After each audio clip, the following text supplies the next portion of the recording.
Almost 50 years ago, the stove came to us from Adam and Eve, not directly, but through Nellie, over in Kiowa, the once frontier town where cowboys gathered and Indians raised deadly hell, protecting their home ground. It seems the stove had been around this Shortgrass Prairie hangout for many years, for on the cast iron side stood the year 1885. No doubt it rode the rails on the now long-gone tracks and then headed overland on a horse-drawn wagon as it wound its way to some far-ranging ranch. Who knows what family sat comfortable around the stove as it glowed from the fragrant ponderosa and the more subtle but exotic cottonwood.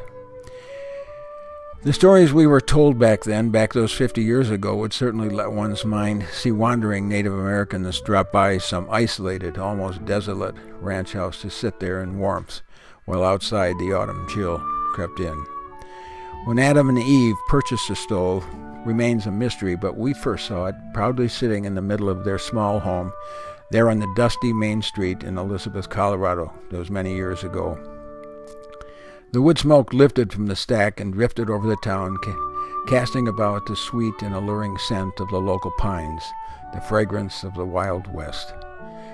In the early fall, the wild sunflowers bloomed, along with the chamisa and the sage, adding another subtle odor to the surrounding grasslands and community. One day, as they say, the stove had moseyed out of town and been replaced by a more convenient, less aesthetic gas stove. Some said this was due to the aging couple's accumulating years and to neighborly fears of uncontrolled fire. Still, Adam and Eve lived their peaceful life as they had, which included moving about their modest home quite naked. The community simply said little other than to give the couple the moniker we all knew.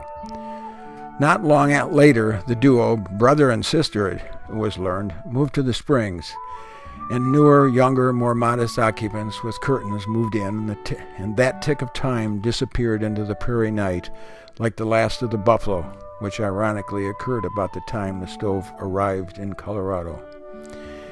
It turned out Nellie in Kiowa got the stove and quickly put it up for sale as a token to the past, an antique of sorts, but still pristine and useful, one waiting for newly arrived pilgrims that might once more heat a home with all the ponderosa now going to ground.